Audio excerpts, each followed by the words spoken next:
Welcome to What Do You Say, the podcast that peels back the layers of remarkable individuals to reveal their extraordinary sides and their incredible lives.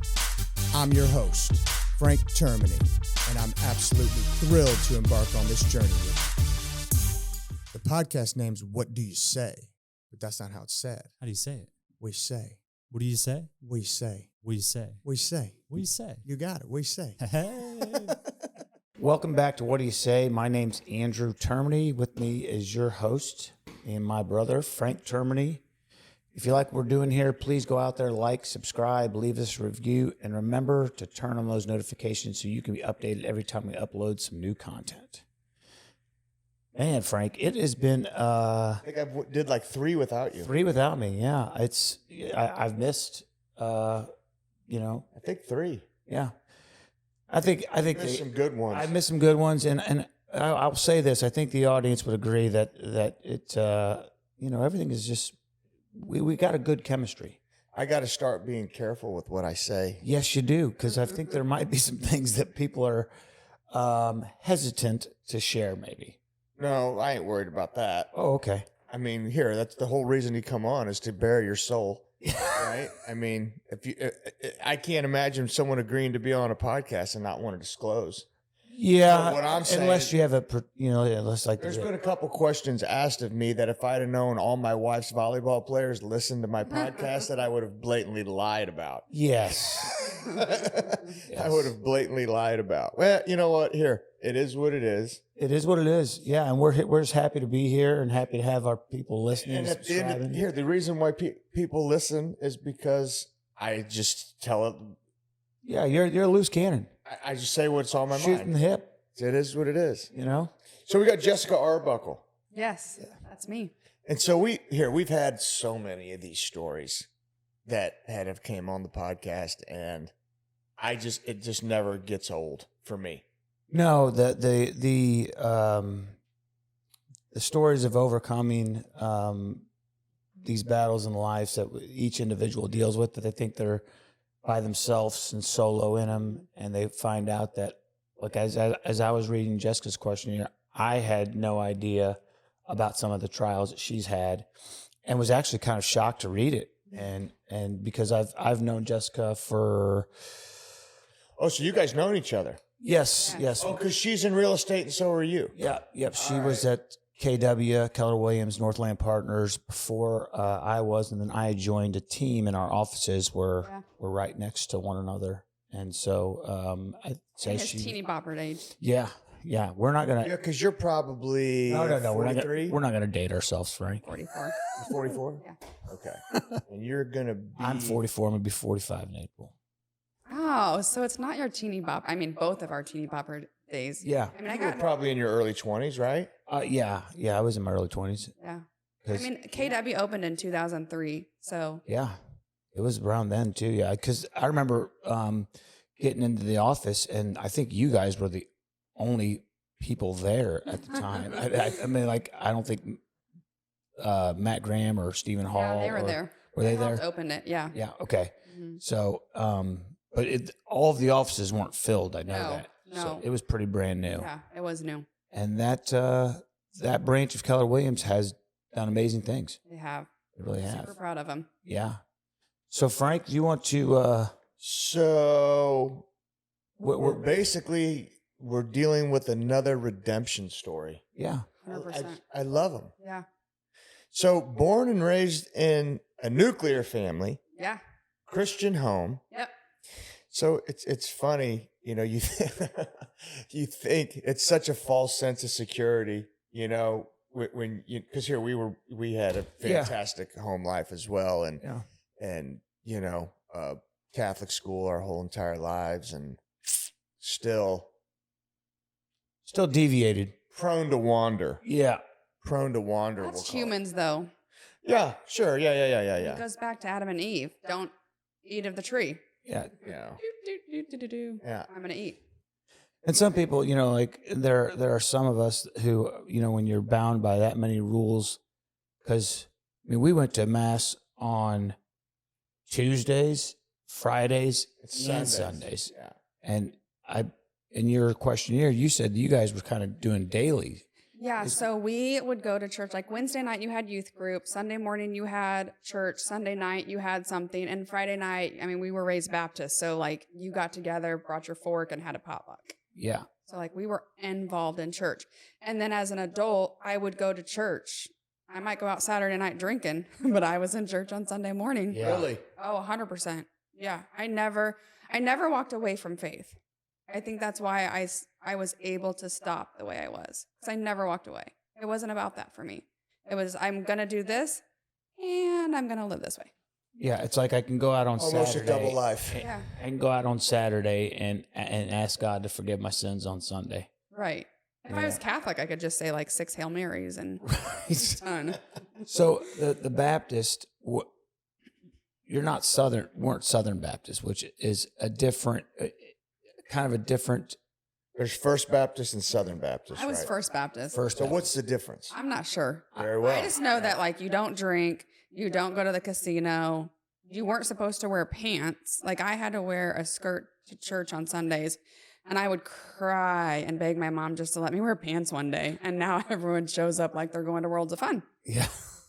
I mean, Yeah. I think it's swung. I think it's gone too far. But anyways, Yeah. just So come to church. I think the Southern Baptists are even another level of strict. But you know, when you're bound by rules growing up, and you just, you know, I think my thing was I just needed to test my boundaries. Well, at the end of the day, you know, because here I've talked to Michael about this, you know, and Nicolette. I mean, and I've said it on more than one podcast. I mean, she's just a good girl, Yeah. right? And he looked at me because I asked him one day. I said, "Buddy, here, what's the trick?" You know, because naturally I got kids, and Yeah. you know, you want them to be brought up a certain way. He goes, "You just got to get lucky." I mean, Yeah. and you really do. You got to get lucky. You know, because some of these kids, they just have. I mean, some of these kids that I coach, they just have things that you just can't teach. Yeah. You know, and I think the biggest thing that you have to do with kids is somehow lift the innate shame of talking about Jesus and admitting, "Hey, yeah, that's my Lord. That's what I believe. That's what I believe. This is my Lord, and I am not afraid or ashamed to talk about it." I think that is probably the biggest thing that you need to try to do with your kids. Yeah, and there's a little bit of a I won't want to say for that age group, and just for kids in general, you start getting stereotyped, and people start looking at you kind of side-eyed when they you know, when a kid says that. But when I meet a kid that has that kind of conviction, I'm just like blown out of the water. And here I have a couple kids that, you know, here, Dylan Chisholm. You remember Robert Chisholm? Yeah. Oh yeah. You know Robert? He broke your ribs. Yes, he sure did. And Here, just here. Like in a fight? No. in football game. Okay. But here, he also picked the phone up while I was in the hospital and called me. Oh. Yeah. Robert did. But Dylan is a kid who will grab everyone and right before a game and say, "Come on," and he'll make them kneel down and pray. So you guys went to Catholic school. I went to public school. Right. And in public school, it was not like, "Oh, hey, you go to church." It was, "Oh, you go to church." Right. So I think that flipping that switch is huge. So on Wednesday nights when we had youth group, my mom would drive around and pick up all my friends because I was the friend that's like, "Hey, let's go to youth group. Hey, let's go this." Because we had an amazing youth director Yeah. and would take us and do so many fun things. I think flipping that switch of like, it's cool to go to church. It's fun to go to church. It's not like you're not sitting in a pew. I don't care what you have to do to get these kids to church. Get them to church. That's where coaches come into play. 100%. Unless the coach isn't a Christian. Well, right, but that's where they need to come into play. 100%. And I think that's where, you know, at Pius we've done a good job at saying, "Hey, not only is it the right thing to do, Right. you know, but you just never know what's behind your obedience." But you're a Christian Catholic school, So what about public schools? Are those coaches allowed to talk about that? Here, I'll tell you, we always invite the other team after the game to pray with us, and I will say there's coaches that will say, hey, I better not. Yeah. You know what I mean? And I think they want to. Right, 100%. I think they want to. Just looking at their nonverbals and how they're responding to Coach Simone, I could think of more than one occasion where I felt like that guy wished he could do that, and he thought, man, I don't know if this is okay to do. But we should be able to. Here, they let you pray in prison. Yeah. That's the first thing they give you. That's a state institution. I've never been to prison. Here, they give you a Bible. They do give you a Bible. They give you a Bible. Yeah. And so if they gave them the damn Bible in high school, maybe they wouldn't have so many people in prison. Yeah. So I don't know. I think our society is pushing to take God out of everything. And here, it wasn't like that when we were in high school, Drew. No, it wasn't like that at all. It was pretty well, the freedom for religious expression was there, and it was still in the public schools, and it's written on our money. Well, here, I'll tell you, it's in the Pledge of Allegiance. When Johnny Joe They want to take the Pledge of Allegiance out, though. I know. Well, they want to take one nation under God out. Right. So, but when Johnny Joe Rayburn and Dominic Rayburn went to Staley, and they went to the state semifinals their junior year, they went to the state championship their senior year. I can't remember which year it was, but they had like a highlight film of the whole team. And part of that highlight film was the team praying together. So I think if the coach says, hey, this is what we're going to do. And in athletics, even in the NFL, it showed Pat Mahomes on his knee last night in the end zone. I was going to say that. And the devil believes in Jesus. Oh, yeah, he 100%. So if you're atheist, then why are you against like other people praying? That's what I don't understand. So just don't let it bother you. Here, at the end of the day, if you're an atheist, just don't partake. Here, I have friends that I know, one in particular, I'm not going to say his name, that spoke at St. Pius for a pregame. He did a pregame speech. He 100% probably isn't an atheist. He's probably not this chord. He's probably not an atheist, but he's certainly a skeptic. Yeah. And when we prayed, he took his hat off, he bowed his head, and it didn't kill him. You know what I mean? So he was very respectful. Yeah. And I know damn well that he grappled, if not completely didn't believe in anything that we were saying. Right. That's where I feel. I feel like if you don't believe, it's fine, but don't take away that for those that do believe. And like you said, Patrick Mahomes, I mean, he got on his knee last night, but so did other people. Oh, yeah. Here, I mean, him, Kelsey, there's all kinds of players that did it. Yeah. And that's why I was really kind of shocked to hear. I was shocked I don't think his response to Harrison Buckner's speech was disrespectful by any means. It wasn't. But I was shocked that he said he disagreed with most of it. I really was, and clearly, as you've seen in if you've watched any of my other podcasts, I'm shocked at the way the Catholic Church handled it. Yeah. But it's like here at one act, you're getting on your knee and you're praying. And then on the other side, when it comes time to like publicly profess and use your platform to, stand up, then you're kind of, you kind of backpedal. It's hard. I'm going to tell you because I'm in sales, obviously. And I do not post my side, my viewpoint on a lot of those topics because I have clients that are on both sides. And I feel like in today's society, it is very like, oh, you don't believe what I believe? Shame on you. Right. What happened to everyone having their own opinion and it being okay? Yeah. I mean, that's hard. And why does it have to be this or that? And why can't there be a middle ground? Right. Let's not create division. I think 90% of people are middle ground. Absolutely, but you in politics you have to pick a side in order to divide. Well, but It's a numbers game. Here's the thing.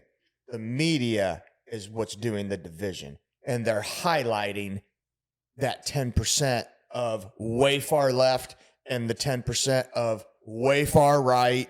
And then it's making everyone think that there's this huge division when actually when you sit down and talk to people, even if I'm sitting there talking to someone who I know's on the opposite side of me, here, it's clearly I lean right, on the opposite side of me, I could sit and have a civil conversation with them and agree on a lot of shit. I'll say that I agree with you and disagree with you. And the reason being is I think that the political parties are out there using AI to automate posts on social media, and social media influences people even more than the actual media.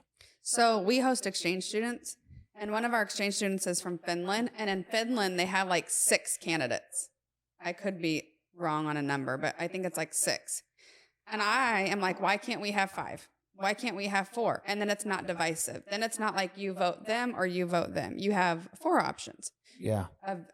You give me a this or that, and you look at the candidates and you say, are these really the best 2 Americans for the job? Because I simply just don't know that they are, and so. Well, here, they all have flaws. Even you look at some of what you would think were some of the greatest presidents ever. Like everyone always talks about JFK. If he didn't get assassinated, is everyone going to keep talking like they do? No. Right. They martyrized him because he. Now, I'm not saying he wasn't a good president. I mean, I don't know either way. It was 1963. What do I know? Yeah. But, so. I just know I wouldn't want to run. Like skeletons in my closet. No, thank you. No, at the end of the day, what you have to do is expose your skeletons yourself. Yeah. If you expose them yourself, people are fine with that. Just bury your ass. True. But if you make somebody else expose your shit, then that's a problem. Like, so if I was going to do it, I'd be like, here, you can't say shit about me because I'm going to say all of it. Yeah. Now what? Yeah, true.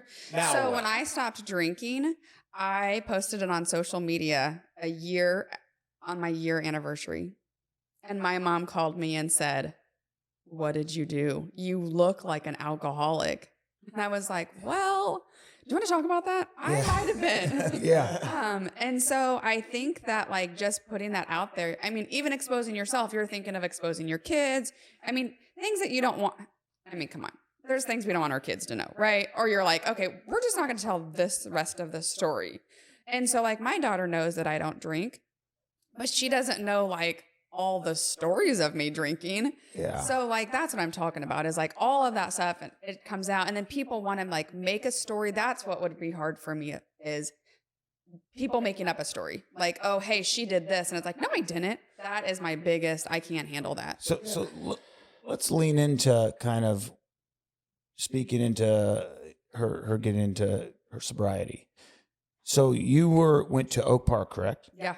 Okay. And what was that like for you? Were you? I loved high school. Yeah. I don't know that I had like a group of friends. I ended up having a group of friends, but I just kind of like was friendly. Mm-hmm. I didn't really have anyone that I was like, oh, I don't like them. I just like soared through high school. My junior and my senior year, I only went for like 3 hours because I did like the program where you go and work or you go whatever. So I wanted to be a teacher, so I went and did like daycare. Mm-hmm. So then when I graduated high school, I went to college, but Where'd you go to college at? I just went to Maple Woods. Okay. But whenever I was in school, I got my real estate license when I was 19. And so we were at school. I was done with Maple Woods and I went to Park. And we're sitting in class and we're talking about doing like student teaching. And they start talking about how much teachers make. And back then, it was 32,000. It's a joke. It's a joke now, but even back then it was like 32,000. I had been in real estate for 3 years at the time, and I go, a semester? Yeah. I go, no, a year. And I was like, oh, I can't do this. Like, I've already made that this year. And they're like, what do you do? And I was like, well, I sell real estate, but I mean, I wait tables. Yeah. I mean, Right. I made more than that waiting you tables. can do a lot of things that makes more than 32,000 a year. So I went home and I told my mom, I was like, I'm quitting school. And she's like, you can't quit school because if you hate real estate when you're 30 or 40, I want you to have a degree. So I was like, okay, fine.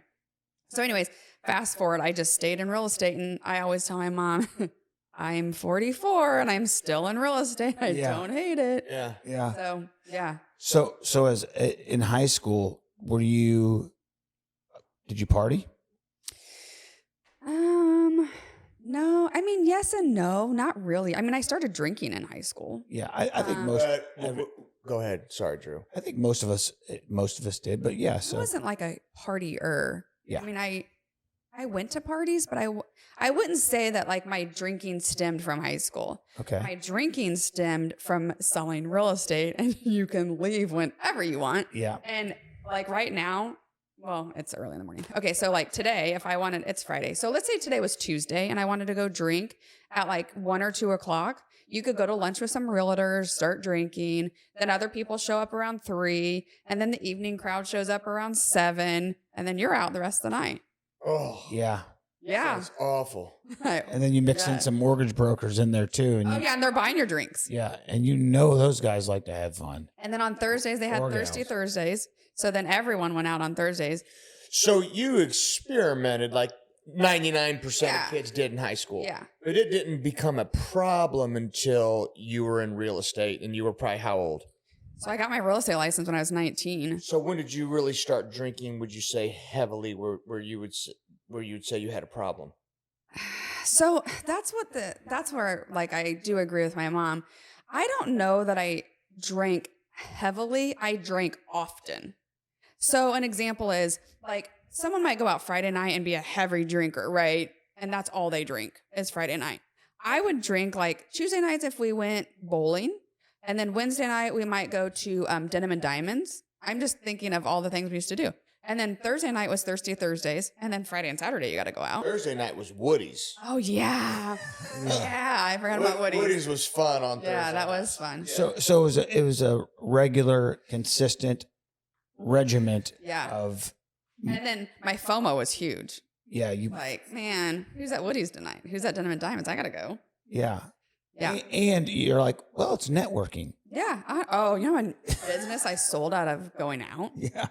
Yeah, a ton. I never had the FOMO issue. I never cared about that. Yeah. I wanted to stay home. I was done. But Yeah. I wasn't like you. I was a binge guy, Oh, yeah. right? So I would just hit it hard, Yeah. one night. Never did I go back to back. Right. Never did I go back to back because it would take me 3-4 days to recover. Yeah. So I got you on that. I was like the Tuesday through Saturday. I took Sunday and Monday off. I Right. mean, I was a combination of both of you. I would consistently binge. Yeah, I mean, I went hard. So it was very self-limiting for me, thank God, yeah. but So how old were you when you were like, you were in real estate? Yeah. You're obviously successful. You're reaching success at 19. I don't know. I was reaching success at 19. well, let me tell you what 19 looked at for me. Yeah, please. I looked like I was 12. Okay. And I should have brought a picture, but I looked like I was 12. I posted on Facebook a lot. And my mom wouldn't let me wear jeans. So I was wearing like 2-piece suits, and I looked like I was playing dress up. And I'm going to go sell you a $300,000 house. I am shocked anyone bought a house from me. So thank you if you bought a house from me from like 19 to 23. I sold a house to a fireman. I won't name his name. When I was 20, he still lives in that house. You need to move. Like, time to go. But yeah, he still lives in that house. wow. Isn't that crazy? Hopefully it's paid off. I mean, Yeah, who knows? not my business, but I'm sure it is. If Yeah. it's paid off, then yeah, stay. Congratulations. Right. Right. So you're selling real estate, Yeah. and at what point do you? Because in somewhere in your questionnaire it said you would never marry a fireman. Yeah. And So what made you say that? So, I mean, it's sad, but like everyone talks about how firemen are players and, they cheat and they're gone for 24 hours. But listen, I mean, you can work at T-Mobile, Cerner. If you're going to cheat, you're going to cheat. 100%. Yeah. That it doesn't matter what your job is. And I didn't you just hear all this stuff. And so it just like resonated. And so I just said, I'll never marry a fireman. and Then you God married a said, fireman. I'm nevering. Don't ever say never. Like, I'm never going to let my kids do that. I'm never going to. Don't do that. You're going to be nevering the rest of your life. So I don't ever say never. Right. so when you met your husband Frank, Yeah. were you drinking at the time? So I met Frank when I was 23. Oh wow. Yeah. We went on a date. He tried to kiss me. I screamed because I didn't kiss on the first date. And he was like, "What's wrong with you?" Thankfully, he asked me out on a second date. And we were just both in different positions in our lives. I was like 100% real estate, working all the time. He was being a fireman and working a second job. He was super busy. And so we just decided not to date. And so we just stayed friends. So that was 2003. We ran into each other. I helped do the Extreme Home Makeover House that was here in like 2006, 6. I don't know that to be exact. And he and another fireman showed up and I was like, "Oh, hey, come eat some food, hang out." And so he's like, "Hey, I'd like to take you on another date." And he never called. So I was like, fine. So then 2007, 8-ish, we ran into each other again. Then we started dating. Okay. So like ours was like it took him a while to understand that like. Yeah. And where were you at in your growth process? When I was reading your questionnaire, it looks like there obviously the birth of your daughter was like a pivotal point. Huge moment. So I'm assuming that you and Frank casually were probably still going out, hanging out, enjoying life. Yeah. Frank's not a big drinker. So Frank still drinks. But when I say Frank drinks, he might have 5 a year. Like literally he might grill and he'll have like half a beer and then throw the rest away. Like I'm the same way. Yeah. The other night we were at Margaritas and somebody ordered a Modelo and I looked at the show. I'm like, "Man, that looks good." And I grabbed it. I drank half of it. Yeah. Yeah. And that's normal. Yeah. I mean, that's okay. Yeah. I'm almost 12 years into this and he still asks like, "Do you care if I have a drink?" And I'm like, "Oh my gosh, please stop asking." Yeah. It's fine. But it's respectful. I mean, it's fine. I never drink it. I never care if anyone drinks around me ever. It never bothers me. That's not the case with everyone. So like, I always tell people, just be conscious of what's going on. I mean, if someone's struggling, don't have a drink in front of them. It's not hard, but you can still invite me to go out with you. I'll DD you. I mean, that's the biggest thing is like you lose friends. Oh, but to answer your question, because I totally went off. It's okay. We do that on this podcast. Frank never really drank. He was never a big drinker, but then he met me and I'm like, "Hey, let's go to Margaritas." And at the time I worked at Margaritas, fun fact. And so we would drink. He would come up while I worked and he would drink, which was funny. Because a non-drinker drinking at Margaritas, man, you're going to like stumble out of there because there's some hard drinks. And then we would go across the street and continue to drink. And so like we were having fun and I was just dragging him like a little puppy with me and drinking and all the things. So so he wasn't a huge drinker back then. And if you know anything about Frank, he's about as easygoing as he's passive. He's just a nicest guy. I told him before this podcast, I was like, if I ever divorced him, people would be like, "What did Jessica do?" Right. I mean, he's just a good guy. He is incredibly just laid back. Yeah. I mean, so to a fault sometimes. Sure. Yeah. Sometimes being passive is not good. Yeah. You know. So I read this in the questionnaire. You're at was it 9 days or 9 weeks? The baby started having seizures. No, so she didn't have seizures until 2 years ago. When she was this wrong. Yeah, no, I'll tell you what you read. So when she was 9 days old, I had delayed postpartum hemorrhage and I coded twice. It was you. It was me. Okay, so that's my ADD kicking in. That's all right. But you did get like she has seizures. That's why I don't read. I coded. It was you. You did. It was me. Okay. At that point, you had kind of a spiritual awakening. Yeah. So tell us about that. So you coded twice. Yeah. You had to have emergency surgery. Yeah. At Liberty Hospital. What did they do? They went in and pretty much gave me like a DNC and Okay. just like stopped the bleeding. But so it's a really long story, but the long story short was the ambulance came and got me because I was hemorrhaging at home. Well, this was at home. I was at home Okay. during the Super Bowl. Okay. Oh, wow. Yeah. So so I called my girlfriend that helped deliver Antonia, and I explained. Did you have a doula? No, she just happened to be a really good friend of mine Okay. that happened to work at the North Kansas City Hospital at the time. And so I called her and told her what was going on. And she's like, you need an ambulance now. And Frank's like, his laid back, we'll go to the doctor tomorrow. I was like, well, that nurse said to call 911. So that's what we're doing. And so they came, they said, she's not stable enough to go to North Kansas City. We're going to take her to Liberty. Since this is a podcast, I won't go into that. It was a terrible idea.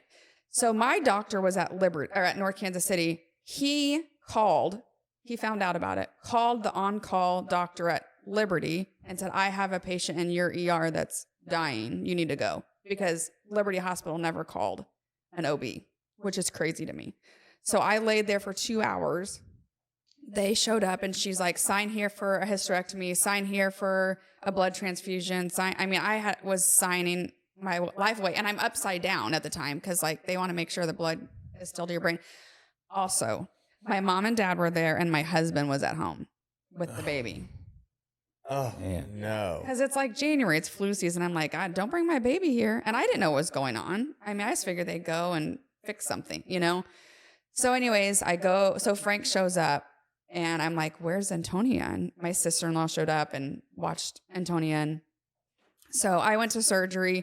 I'm laying in surgery and the doctor, oh my gosh, she's amazing. Dr. Reardon was fantastic. It's what I needed. I needed her. She comes in, she's like playing with my hair, talking to me. She's like, you're going to be great. We're going to do surgery. I'm prepared for the worst, but I'm praying for the best. And literally, I just got the chills. At that moment, I look over to the corner and I literally see just a glow. And it was Jesus asking me not to drink for a year.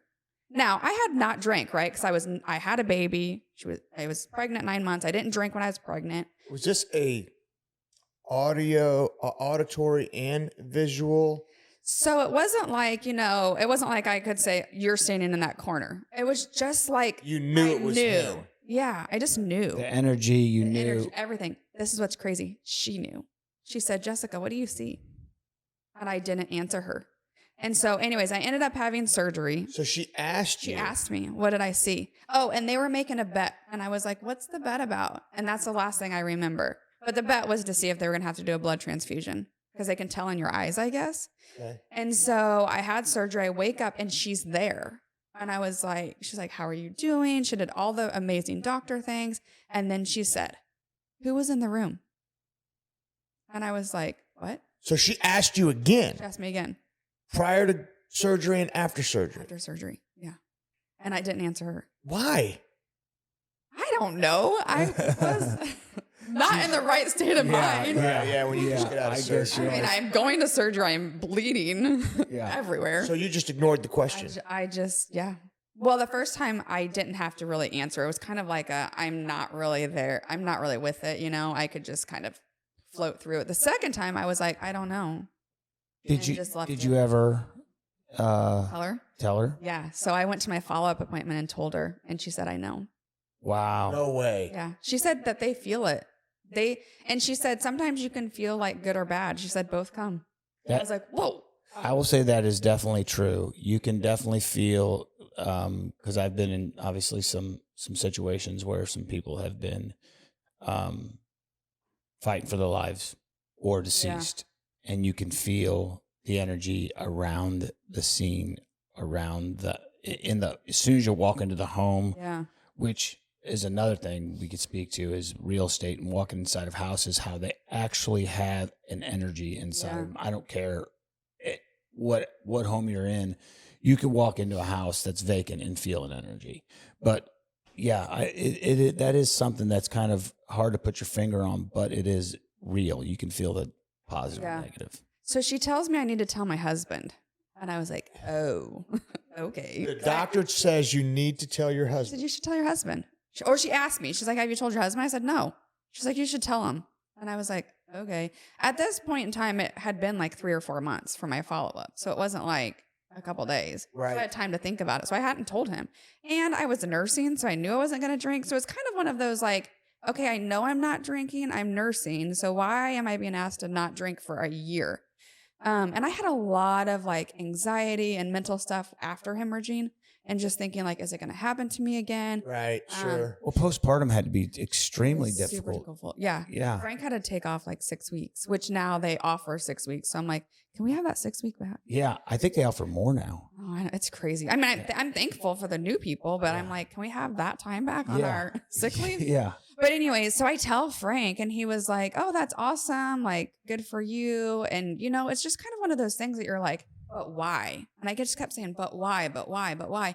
I never really had an exact why. Like, why am I not supposed to drink for a year? But I can tell you this. When God asks you to do something, you need to do it. And so I just sat back. I saw unfortunate things. Like I saw someone die of, you know, too much drinking, bad decisions. The guy that passed away at the Chiefs game, like because he got in the wrong car and someone beat him to death because he was drunk. Oh my gosh. I mean, just stuff like that, that it's like, okay, if you wouldn't have been so drunk you needed to go to a car and pass out, like, I'm not blaming him. I'm just saying, like, one less drink, he would still be here. He was trying to do the right thing. No, but what God was doing with you was changing the lenses with what you're seeing. 100%. Yeah. Because if you were drunk and drinking still, you wouldn't have even noticed that stuff probably. I mean, just like there's so many things that have happened. And so when I posted the year, my mom said that, and I was like, I'm not taking it down. Like I did for a minute think, okay, do I really want everyone to know this? Because kind of like what you said, like people don't know that. And I've had friends that were out with me during that time. They're like, I don't remember that. I'm like, well, maybe you should think about that time for yourself. But like, that's their story and that's my story. And I know that in my story, I drank fluently. Yeah. And I just needed to stop. And so after 12 years, after a year, I'm going on 12 years, I knew that I wasn't going to drink again. That's amazing. Yeah. Just from what I had saw. And now I won't drink again because of the lives I've changed. So people will call me. I have a friend that went to rehab and messaged me on Facebook and was like, hey, I'm in rehab. And I literally would message him back and forth, just during rehab, and they're doing amazing. So it's funny because Father Mark, he was on here and he was, he struggled with alcoholism, and I just had Ponch on the radio on, and he struggled with alcoholism. And both times I've had people that watch the podcast reach out to me and say, hey, can you get me in touch with that one? Can you get me in touch with this one? Because they're looking for some type of support. Yes. Right. And so what does that look like for you? Because I did also see on the questionnaire something about sober sisters. Is that what it's called? So I started and I'd have to look up I should know exactly what it's called. I think it's Kansas City, KC Sober Sisters.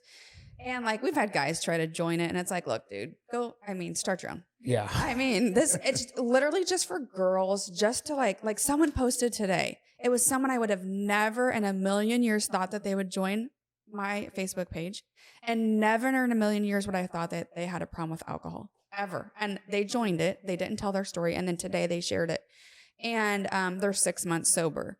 And so just stuff like that, where it's like, they feel like today is the day I'm going to share. Today is the day I'm going to share why I'm sober and how I got sober and all the things. And that is what is so cool to me. I love seeing people get sober, and everyone has a cross to bear. Is it alcohol? Is it drugs? Is it pornography? Is it? I was really shocked at the porn addiction. My gosh, it's terrible. And who was I talking to? That they're saying it's actually increasing significantly in women. So you know what's interesting to me about that? I would sit in church and they would talk about it, hungover, and I'm judgmental. I don't have a porn addiction. I don't even watch porn. Somebody's always worse than you are, right? Or I'm hungover, and I'm judging someone else. Well, here let's not. Let's not throw rocks. I remember being in church, And a gentleman that we have had on this podcast, that's just how I found him, because him and his wife shared their story in church. Neil? Yeah. Yeah. And they're sharing their story, and he had I think you could basically say that it was probably a sex addiction and a pornography addiction. But I remember I had my arm around my wife. We were in church, and me being condescending, I just leaned in and I said, the real issue is, why wasn't she watching it with him? And which here, but it's the problem is that I think it distorts, and I think, because here, I don't watch pornography. I really don't. Yeah. I don't care. Have I watched pornography before? Yeah, I have. Yeah. Is it something that is it a go-to for me? No. Right. Not at all. But I think when people do watch it, I think it distorts their view of sex. I think it distorts their view of the opposite sex. And I think not only does your drive grow, it grows perverse then. So you said something that is profound. Is like, yes, you've watched it. It's not your go-to. Like, you don't have a problem with it. Like, you don't have an addiction to porn. That is like across the board. If you have an addiction to food, if you have I'm addicted to food, I'll tell you that right now. But it does, like, that's my point is when people go, oh my gosh, I don't need to stop drinking, then don't. Like, you don't have to stop drinking. Do you have an addiction to it? Yes. Okay, then you should probably stop. Right. And so I think that's like my voice for everything is like, hey, if you don't have an addiction to it and it's not a problem for you, I'm not saying that about porn. I'm just saying in general, like, you shouldn't. Because Ponch and I were talking about it, and he's like, hey, do you watch porn? I don't even know how we went down this rabbit hole. Yeah. He's like, hey, do you watch porn? I don't know how I'm in this rabbit hole. And I'm like, no, I don't. I don't ever watch it. He goes, try it. I'm like,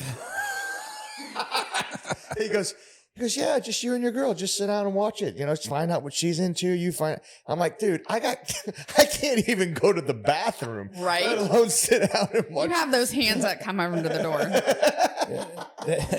There are other options out there for people who want to explore their sexual intimacy outside of porn. There are sex therapists out there. Really? Yeah. Yes, it's a thing. No shit. Yes.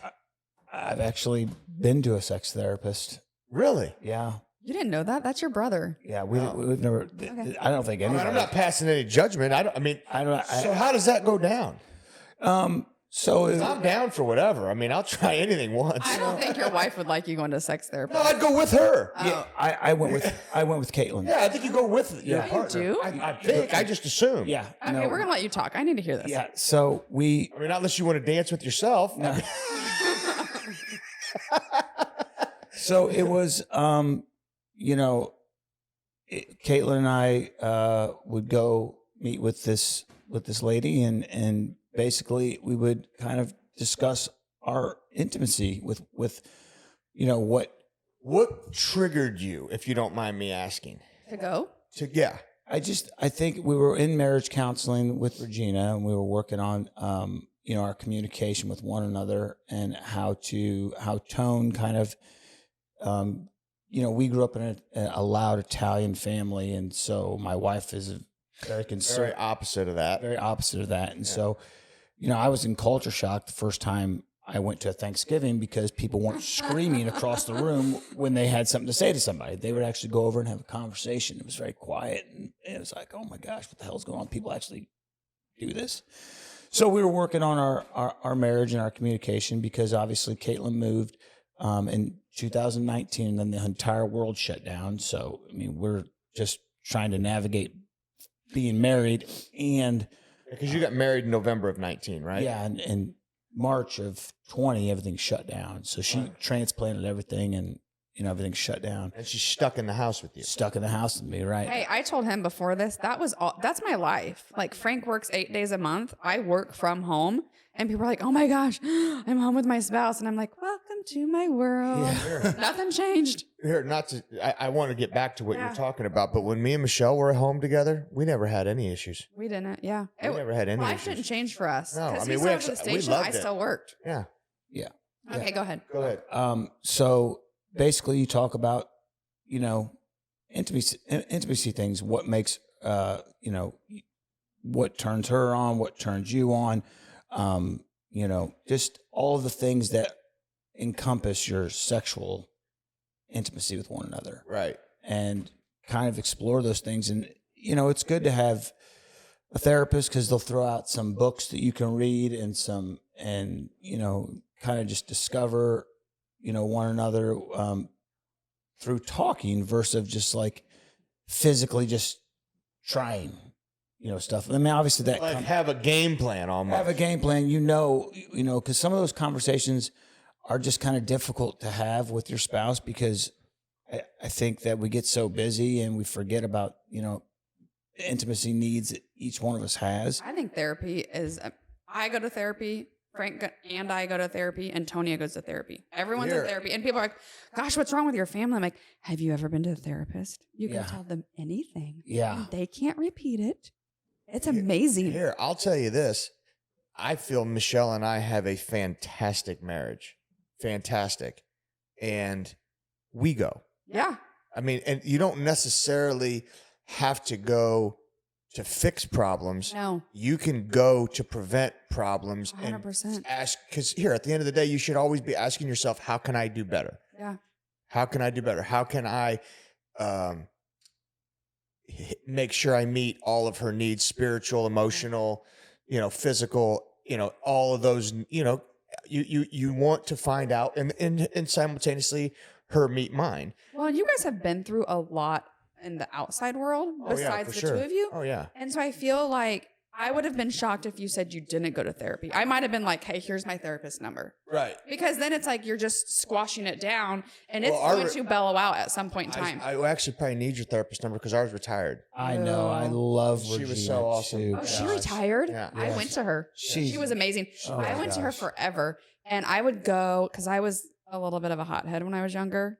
And I'd be like, here's all my stuff. And she'd put it in this little box and like with a little bow and be like, and this is how we act, Jessica. And I'm like, Yeah. okay. I mean, she was life-changing for me. I would loved say her. I didn't know she she- retired. Yeah, she's She great. was life-changing for us, too. She's Yeah. great. She really is. But yeah, I think everyone should. I mean, it doesn't matter. Like, I mean, even through like getting sober, it helped me just talk about, because I'm going to tell you the amount of friends you lose when you get sober. I had none of the same friends. None of the same friends. It's not that you're losing them. It's basically ultimately what happens is you were with them only for one reason. Well, You know, like for me, and I remember being out and we went to this after party at a hotel, and I'm looking at my buddy who I actually am still good friends with. I won't disclose his name, but I'm was looking. this during like the ecstasy? Oh yeah. It was one of those. It was one of Okay. those. And I'm looking at him and I'm like, we don't have anything in common with any of these people. Yeah. Yeah. We do not have anything in it's 9 o'clock in the morning. Yeah. We ain't been to sleep. Well, I'm going to tell you something. I went to one of those one time and I said that. I was like, I got church in the morning. Like, I literally was like, and again, me and my judgmental self was like, I mean, oh, they're still up? Yeah. I got to go to bed and go to church because I'm a good girl. So that's what I think people miss all the time is like, hey, I mean, let's not throw rocks at our glass house because you might be sitting different than them, but you're still sitting. Right. So yeah, I mean, I don't know. It's not that you're right. I probably didn't lose it. And there's some I'm still friends with, friendly, talk Sure. to, all the things. Yeah. But like, you don't get asked to go like out. I mean, I still like to go out. My friends sometimes. don't ask me because I tell them don't ask me just Oh. because I don't really. Normally, what they'll do is call my wife and I say, you want to go out? and then You guys go do stuff though. I'm your Facebook friend. right. But normally when we do stuff, it's out of town. Oh yeah. You're Well, big, I mean, big ballers. Well, I have to go out of town. I have to go out in Kansas City. well, what I'm saying is that you're looking at it the wrong way. All the times that you're going out in Kansas City, You my go out ass once. is at home, Yeah. right? And then I don't go out, but so then, because here, think about it. Every time you go out, you ain't going out without spending a couple $100. Yeah, that's what I told my husband. I added it up how much I've saved over the last 12 years. Yeah, I mean it's ridiculous. Oh, yeah. I put a pool in my backyard. Yeah. I'm like, congratulations. So that's why we would just be like, here, we'll save up and then we'll just go out of Yeah. town. Yeah. You know, and Here, like we got drunk last Sunday at the pool. We had some of the coaches over, and Michelle and I, like I said, we hardly ever drink. Right. And we got completely bombed. Went upstairs, passed out. There was still people here. We Oh my gosh. Yeah. And I'm just like, and then I woke up the next day, felt like absolute shit. Yeah. Was lethargic for 3 days afterwards. Yeah. And I'm just like, this is why I don't drink. Right. This is why I don't But do you it. don't have a problem. So that's what I think a lot of people have to realize is like, I'm not sure. And I will tell you. So you said something like the clearer mind. So Antonia did. She started having seizures 2 years ago, out of the blue. Frank was at the fire station. It was awful. But I now don't want to have that clouded mind of like, what if Antonia were to have a seizure? And you're just tipsy. And I was tipsy. Right. And I can't drive her. I can't. I mean, it's How just. old is she? She'll be 11 in January. She'll be 11 in January, Mhm. and she started having seizures at 8. What Mhm. kind are they grand mal seizures? So they're violent seizures. Yeah. Yeah. And what the hell caused it? Don't know. And they don't know how to fix it. I mean, she's on meds, but so I live in a very odd world. I live in the world of like, hey, you have high blood pressure, you have all these things, and you're in great shape, but you just happen to have high blood pressure. You should take a medicine, right? But I also live in the world of when she was 9 months old, they wanted to burn my thyroid because they said it wasn't functioning. And I went to a functional medicine doctor just to get a second opinion. And I still have my thyroid and it's functioning great. But they just said, when you are pregnant, you shouldn't do anything for 9 to 18 months after, like, unless it's emergent, right? Because it takes your body a while to heal. And I had been through trauma. So like my body had been through a birth and a surgery and trying to heal. And so the doctor was just like, we just need to heal your thyroid is what we need to do. And back then I was like, oh, okay, let's see how this goes. It worked. So I live in that world still of like, hey, yeah, I believe in modern medicine, but I also believe that there's a way to heal your body naturally. So that's where Antonia is living right now for me is she is on medicine. She takes her medicine. Because nobody wants to see their kid having a seizure. It's horrific. It's horrific. My husband was at work the first time it happened. He was at work the second time it happened. And then she didn't have a seizure for 2 years. So he had never seen one. I mean, he saw it on a video. Our Ring camera caught it. Okay. And so he saw it on video. And so he didn't think you were crazy. So, well, he didn't think I was crazy. We took her to Children's Mercy Hospital. They dismissed us. So they even had the video and said, the doctor said to my husband, is your wife a nurse? And he said, no, why? And he goes, she did everything amazing. That's my saving grace. Literally, if anything, I could tell anyone, know your first aid, your CPR, your seizure protocol, because it literally just all came through the front of my head. I knew it. I did it. Got the neighbor, thank God, came over, called 911, got her in an ambulance. But yeah, they dismissed us. So we go to Barnes Jewish in St. Louis. We actually leave this weekend. They're amazing. Barnes Jewish just bought St. Luke's. Yes, they did. I'm hoping they do a children's hospital. Yeah, they bought St. Luke's. They won't be the only players in the game. Anyways, long and short. So Antonia didn't have a seizure for 2 years. So Frank had never seen one. And he came home from the fire station one day. He's seen him, just not with his own child. Yeah. Right. So everyone would say, oh my gosh, it's so good that your husband's a fireman. Like, that's great. So the first one he saw, he missed it. Like it was the weirdest thing. I saw it on video. And I was in my bedroom still. She was at the kitchen counter and he was washing dishes. He had just gotten off the station, super tired. And she literally cocooned herself and had a seizure, in the chair. I mean, by the grace of God, she didn't fall. I literally felt like Jesus wrapped his arms around her, is what it looks like in the video. And she just had her seizure in the chair. And the only reason I knew she had a seizure was Frank screamed her name. And it was the same scream when the first time she had a seizure. And I saw it, how I screamed. And so I ran in there. I knew she was having a seizure. And so I was like, what happened? He's like, I don't know. I didn't see it. And I'm like, what? And he really beats himself up about it. But first of all, you don't know what's going to happen. You never know.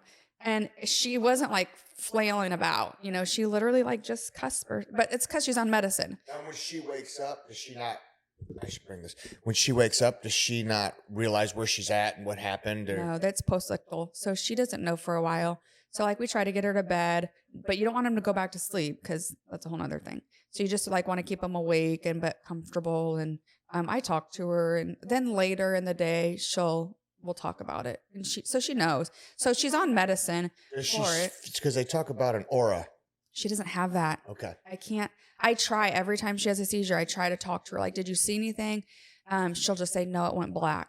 So like, I have a friend that, I had a conversation with her, and she is married. She's had twins, and now she's having another baby, and she has had them, but she knows and can sit down, and she hasn't had them in a long time, but I wish there was something. So then like she could sit down and be safe. Well, then you have to think about when she's going to start driving.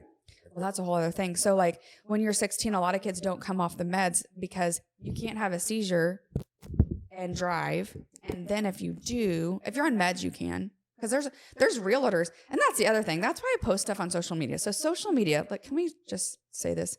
Social media for me is a love-hate. I have 1 hour a day on social media because I get so much business from it. So I love it. It's free advertising. Right. And then 2, I don't want to get sucked into it because nobody's perfect. I mean, at all. But social media makes everyone look like their marriage is great. Best time of their lives. Having the best time. They don't have any problems. They're not going to a therapist, all the things. So, but I also put Antonia's story out there, and I have had 10 families contact me about Children's Mercy dismissing them. And I have sent all of them to Barnes Jewish and said, hey, this hospital's amazing. It's sad. Social media is how we found. So Frankie George's XXY. So basically, let's see. How do I want? Males are XY, females are XX. Okay. And he's XXY. What does that mean? He basically what it means is he has an extra X chromosome. Okay. And he won't produce testosterone on his own. Okay. So then what happens with kids who are XXY when they don't go through puberty? Oh, like right? On their own? No, they don't go, like more often than not, they don't know they have it. Oh. They don't know that they have it. And they just think that they're late bloomers. And then, How did you figure it out? Well, because Michelle's age, they did a CVS, which is like an amniocentesis, but they were looking for like Downs. Right. And the reason why we did it was because I just didn't want to have a surprise. 100%. I just like, here. Some people need that. I wasn't going to do anything. Right. If let's say one of the babies was Downs, right. I wasn't going to do anything. Right. I've loved kids with Downs before. Right. So that doesn't bother just know. I just didn't want a surprise in the delivery room. My friend's brother has Downs and he's my age. And she tells her story, and the mom, like when they delivered the baby, they were like, oh my gosh, what's wrong with him? And so that's sad. Yeah, right? sure. And that's a terrible delivery. Well, you want to know. You want here, and I remember Giorgio. That was a surprise in the delivery room, right? And it was devastating because my nephew only has one hand. Okay. And that was devastating. Yeah. So I'm like, here. They didn't catch that on a sonogram. You know what's crazy? You could see it plain as day. We just thought he was making a fist. Oh. Yeah. They had a 3D sonogram, and you could see it. He was laying on his hand. Yeah. And you just thought he was making a fist. He was showing it. Yeah. He was showing it. So, where was social media? You found that out. So we joined a group because it's called Klinefelter syndrome. Okay. And we joined a group just to kind of, and a lot of them, I was like, I didn't really care what they were saying because those groups are hard sometimes. Some of them I can't do the epileptic because it's some of them. I'm like, guys, just because he's XXY. And I know there's a concept called variable penetrance of phenotype. So XXY is the genotype. The phenotype is sometimes they get gynecomastia. They tend to be long and lanky. They have wider hips. They typically what else? They wouldn't have body hair. Yeah. These are all the phenotypes that come with it. And you had all kinds of people talking about, do they want to have their kid change gender? But I'm like, guys, there's come extreme. on. Yeah. I'm like, here, look, you guys know that there's an issue. You were able to catch it. Most people can't. So one lady jumped on and she says everything I'm thinking. And she's like, what the hell's the matter with you guys? This doesn't have to happen. My son's 18 years old. She showed a picture of him. She said he's been going to the Extraordinary Y Clinic in Denver, Colorado, and he has no phenotypes. Oh.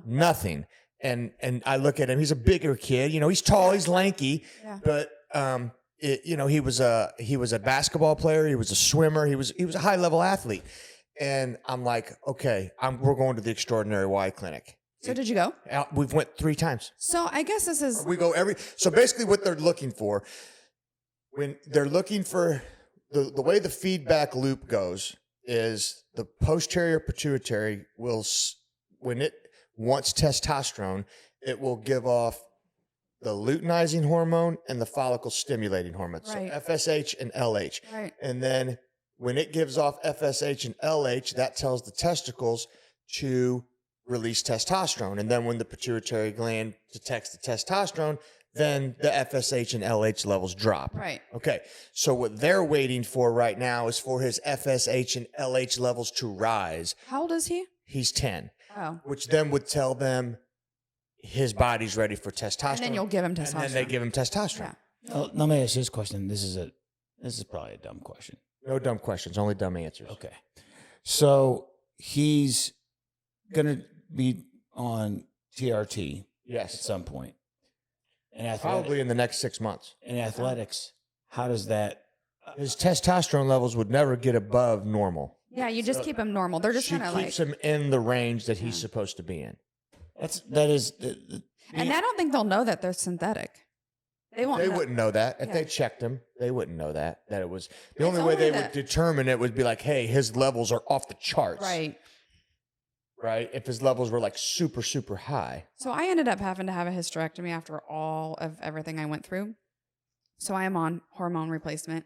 And what the goal is to just keep you in the range, right? You want to get into the range where I think athletes, what they do with testosterone is they want to go higher because they want more testosterone, all the things. So Right. if you're in range, they're not going to be like, oh, well, he's doing testosterone because he's in range. Right. Yeah. And even if they did, he has a medical condition. He does. Yeah. Like, hey, this is. I don't see, like, she starts out, I think, given 3 milligrams a week. Yeah. Right, Oh, a so you- week. That's right. funny. That's. Yeah. There's no way it's. Andrew, I was really shocked too, and they also give it to you. They don't do it intermuscular with him. They'll give it to him with like an insulin needle. It's Oh. subcutaneous. Mine's a troche. You do the troche, yeah. So I've done that, but I didn't like it. Mm-hmm. Because I felt like I couldn't control, like Yeah. the way I kind of do Girls and guys are TRT. different too. The way I do it, I'll do a shot, and if Yeah. I'm not symptomatic, then I kind of leave it alone. And by symptomatic, my sex drive plummets Right. into the abyss. Yeah. Right. So that's when I know, okay, It's time for more. I need more. So social media is what we were talking about. Right. So social media is good because you found that. That's how I found it. Yeah. Social media is good because I help others, A, get sober, and B, like conversate about Antonia's seizures of like, hey, there's other options. Like you would have never known to go out there if it wasn't for social media. Never would I have known. But like the laundry list of bad is what's sad for me. Because Well, like the good, you have to sift through the shit. yes, 100%. Right? Like I get on there and I'll post videos of my training. Yeah. And that's here. Honestly, I've trained 80 clients a month, and it was all from me just posting reels. Yeah. That's all it was. Because- on Instagram and Facebook. Because no one would have known that. I mean, I remember, and I don't know if you remember this, but back in the day, well, first of all, I used to have to like do mailings for my mom in real estate. Oh yeah, the postcards. Man, everything. Oh my gosh. But my grandma sold real estate too. So like all of that. But anyway, so my mom, I'd have to like stuff, label, stamp, mail it out. I mean, probably now when we send out stuff, it's $600 for mailings. Do you know how much social media is? Free. Free. And at the time, And I wouldn't reach all those people. Right. I have like 3,000 followers. I don't know how many I have. I That's have like very good. 3,800 or something like that. I don't know. at the time, KW Where does it in the say? very beginning, Go to your page and then go to your actual page and it tells you at the top. I'll say that KW of all of the agencies in this city had the most forward-thinking, innovative marketing for their realtors Yeah. and education that they had for them was 2,200. nobody else was doing it. Yeah. And it was a lot It's of a lot of mailings. mailings, Yeah. flyers, branding. Yeah. They were teaching that stuff before anybody was Yeah. teaching that stuff. I went on a panel in 2009 to talk about Facebook because I was like just killing it on Facebook. I mean, because I have a friend, I went to high school with her. They moved away for military, and she messaged me because they were moving back. I would have never still mailed to her. Yeah. And so on Facebook, she messaged me and said, hey, I want to buy a house. And so I sold her a house. It's the same with you. I wouldn't have known that you were training except for you guys posted it. Yeah. And it's like, that's what he does. So I want to go to this. Yeah. I want to talk more in depth about, because time flies when you're having fun. It sure does. Because we've been doing these podcasts and we're like, we're gonna make these things an hour and a half long. That's it. And Yeah. But anyway, It's hard. We're an hour and 7 minutes in, so we're not doing too bad. So what I want to talk about in detail, what you're doing to help other people get and stay sober. Oh, well, I don't know that it's me. It's more like Jesus, but it's just honestly 100%. being there for them. So how are they contacting you? So how do they know, hey, let's contact Jessica? So just word of mouth, because I'm so vocal about it, I think. So I did a podcast a couple years ago, and I talked about it I did a real estate podcast, and I talked about it in a small amount, and that really opened more doors. I'm really vocal about it on Facebook. So that's where I normally have people just reach out to me, send me a personal message. And my favorite story is I had someone I went to high school with, hadn't talked to them since high school, and they messaged me and they're like, hey, I'm 2 years sober because of your story. And I'm like, what? Yeah. That's so cool. It's kind of like where, you see these things where a doctor comes in, he's delivered all these babies, and all of them come and stand up and are like, you delivered me. Right. It's like that. You don't know how many, you don't know, because I might have gotten my story might have gotten someone sober, and their story got 3 people's story, and those 3 stories got 6 people's. You don't know. You're literally just planting seeds. Planting seeds. There's consequences for not doing what you're called to do and saying what you're called to say. 100%. You Yeah. know, and there's rewards Yeah. for doing what you're called to do and saying what you're called to say. Yeah. Yeah. And so I think but there's not a formal group. This is I just have I just started the Facebook. The reason I started the Facebook Casey Sober Sisters was literally so that people could chat, because there's a girl I went to high school with. So truth be told, I would love to start a podcast. I just don't have the guts to do it. why not? I don't know. What do you think's going to happen? I don't know. No one's Worst gonna case listen. scenario, nobody listens. Yeah. I don't know. There's episodes on ours where it's crazy because they'll go up and down like this, Yeah. and some of them I'm like, man, this guy has a fantastic story that Yeah. needs to be heard, and it'll get 100 views. Yeah. And then some of them are 500 views. Yeah. You know? I don't know. So this is why. So there's a girl I went to school with. I didn't know her very well in school. I knew of her, and I might have said hi to her 3 times in the hallway. She was older than me. She reached out to me, and her story is crazy. Unfortunately, she's in a wheelchair now, from an alcoholic. And just have her come on. I told her one day, I said, I just want to push you to all the high schools around and be and she was a collegiate athlete, super in shape. And that's why I think she didn't die, honestly, is because she was in such good athletic shape. Let's get her on here. I'll ask her. But I would love to push her around to all the schools and be this is her in high school. Ready? Everybody look. And this is her now.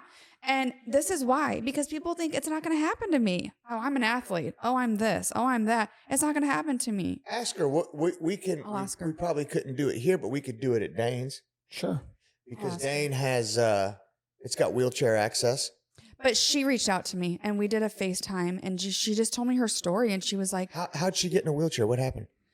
her body stopped functioning, and her liver started failing, and So she was bad. yeah. She's lucky she didn't die. So the real question is, why did it not come back when she stopped drinking? Well, it's coming back slowly. Good. It is. I'm real hopeful. She couldn't even walk. So is she able She to was walk now? crawling around at her house. Yeah. Well, yeah, a little bit. Well, here, I'll tell you what I'll do if she wants. I can work with her. Okay. You know, I'm sure she would love that. if here, as long as she's ambulatory. If she's in a wheelchair, I'm not the guy for No, her. she can get up and get around. I know that she talked about she can drive. She started driving. And just stuff like that though. Her, I literally, when she was telling, I hung up the phone and literally had tears running down my face. Yeah. Because I would, you know why? Not for her. I was so thankful that God saved my life to help other people. Here. And if I wasn't telling my story, I wouldn't help other people. Right.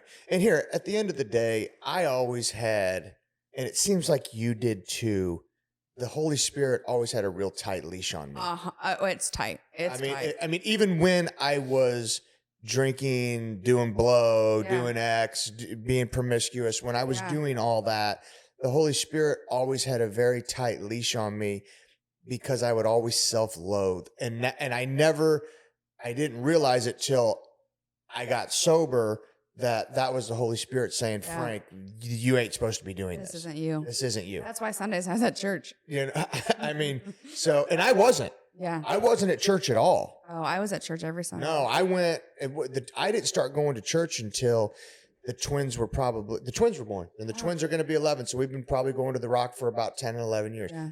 And sometimes we'll go to the Catholic Mass. It just kind of depends. As long as I get there, I just want my kids to understand that it's important to get there. It's important to worship. How do I want to say this? What's the word? Corporately. Yeah. And we are. You got it, Drew. We are wired for connection. Yeah. You know what I mean? And the devil's main goal would be to isolate you. 100%. Right. And I want them to understand those types of things. Yeah. So, and here, my dad, even though, he didn't get to see the seeds he planted, bear any fruit. He never missed church. Yeah. Never missed a holy day of obligation. Never missed any of that. And but again, what you said, those seeds. Right. So when I see high school kids or, kids in college and they're not like really doing what they're supposed to be doing, or it doesn't matter if I know they are or they aren't. When I see high school and college kids, if I know them, I tell them, Jesus loves you.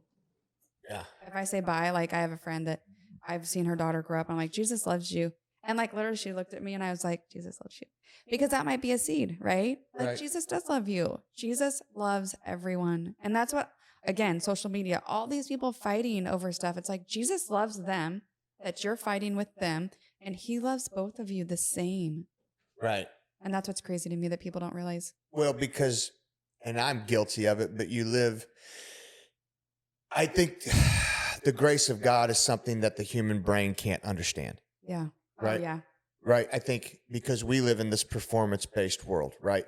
If you do this, I'll pay you this salary. Right. If you perform this well, you'll get this position on Except the court. for teachers. Right. Yeah. So there's this constant quid pro quo. Yeah. If this, then this. If this, then this. And then you try to play that exact same game with God's grace. Yeah. And then someone steps in and says, no, Mhm. that's not how it works.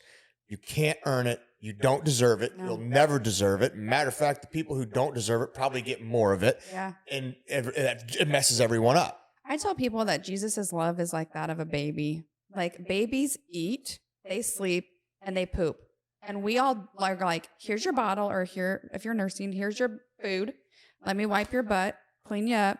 And here, oh, you want to sleep now? Let me swaddle you, stick a binky in your mouth. We get nothing back for that. As parents, I mean, yeah, of course, like as parents, you're like, oh, the baby, I love you.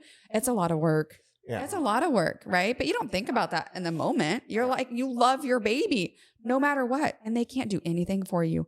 They cannot repay you in that time frame of you doing that for the first year. Kids don't repay you until when, right? Ever. I don't know. I'm still in debt. Yeah, for sure. Gary, my mom's listening to this going, yeah, you little bastards. Yeah. I'm repaying my parents every time I send them a check. I'm like, here you go. No, I'm kidding. Right. We can't repay our parents. We can never repay him. That's Jesus's love. We can never repay Jesus for the love and the grace that he's given us. And so I always tell people, it's like that of a baby. Babies can't repay you. So you're doing it for free. So this is the last thing. Yeah. Do you see yourself trying to reach more people? Yeah, I would love to. That's kind of why I wanted to do this podcast. But I also want to do the podcast because I wanted to see, like what you said, why couldn't you do it? I meet in my industry so many people. I'm working with a client right now that has 18 felony convictions, has been to jail 3 times. Their story is crazy, like crazy. Like their grandpa was murdered. I mean, it is like, I'm like, does this end? And I said, if I did a podcast, would you come on it? She goes, oh yeah. And I mean, she would change lives telling her story. Because for me, by the grace of God, I never got a DUI. I didn't go to jail. Yes, me too. Never went to jail, never got a DWI. Nothing. There's nothing. Because people are like, what happened to you? Nothing. Yeah. And that is like by the grace of God, right? Because like no one else can say that. Or you can say by the grace of God, some of us did get those things. And it changed. You'd have died if you didn't. And that's right. And it changed. Yeah. You would have died if you didn't. Well, yeah. So anyways, yes, I would like to. And then just have other people's stories. Because my story is one story. My favorite thing about my job is hearing everyone else's story. Because everyone has a story. Oh. Everyone has a story. Right. And that's why we'll never have a hard time finding someone to come on here. Right. Yeah. You know, it's pretty easy. Well, here, if there's anything we can do to help, we would definitely do it. You could certainly use this if you ever wanted to just test the waters. Okay. You know, and anything here, listen, I'm all about getting people connected. Yeah. Right? Like I said, Same. You're wired for it. We are. And so I think so many times people are in the midst of their struggle, whatever that struggle looks like, whether it's depression, anxiety, addiction, whatever it is, and they think they're the only one. And that's one of the ways, the lies that the enemy will tell you to just isolate you from everyone. So that's why I think the best way to combat is connection. Yeah. So if there's anything we can do to help, is there any information that we should put out if someone's listening to this that wants to contact you? Maybe we could put a link to the Sober Sisters Facebook page inside of our description of the video. So click the link below. There will be a link for the Sober Sisters. Yeah, and then Facebook. we'll have, if you could send that to me, and then I'll send it to Ricky, and then Ricky could put it at the bottom of it. This way they can contact you if they want to join the group. And like on the group, we do stuff together. Like we've gone to go do coffee, and our goal is to like do different things around the city, because a lot of times you don't lose friends, but I feel like a lot of people are missing out on friendships that have gotten sober because they've I know you say you don't lose them.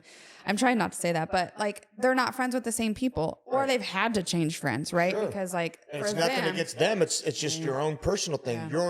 There was a time where I couldn't be around certain people. I wasn't disciplined and strong enough to do it. Now I can go around anyone. It doesn't matter. You could be doing whatever in front of me, and I'll have no desire to do it. Right. You know, but that's not everyone's story either. Like some people can't do it. Like one thing I'll say is that when you get back into being sober, you don't know where to go, how to act, how to have fun without the substance you are using. So you're just like, a lot of times people who are stuck in their addiction and just going to bars, they don't even realize of all the fun stuff that there is to do in the city. Oh yeah. It doesn't include drinking. Right. So it's like getting patched in with the Sober Sisters and, and just kind of learning how to behave in a sober society and having fun.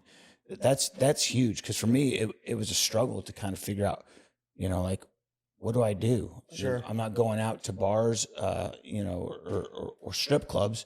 Right. What am I supposed to do? And I'm still discovering things today, like the Crown Center walk from Union Station. Had no idea they were connected. Yeah. my wife and I went to, I'm doing things. She's like, you've been here for 44 years and you've never done this. I'm like, I have no idea this was here. Right. Yeah. Right. Well, some people have social anxiety, so that's why they do drink, right? Yeah. So they're like, oh, I'm going to drink so that I can be fun or whatever. And then they stop drinking. They're like, well, I don't know how to, like what you said, I don't know how to act. Yeah. Or I have anxiety and I don't know who to hang out with. And so like, there's just so many stories on that. And then this can help that. Yeah. This can help They that. go out with that. So we'll have, if you can send me a link, I'll get it to Ricky and we'll get it out. Thank you very much. You're welcome. Yeah, thanks. Thanks for sharing your story. Like I said, if you ever want to use this, just try it. Who cares? Ooh, I might take you up on that. Hey, listen, here, you miss 100% of the shots you don't take. I know. That's what we'll leave them And with. people need to hear. Yeah. The stories that you can share, people need to hear that. Yeah, it's true. So, all right. All right. Thanks Thank you so much. Yeah.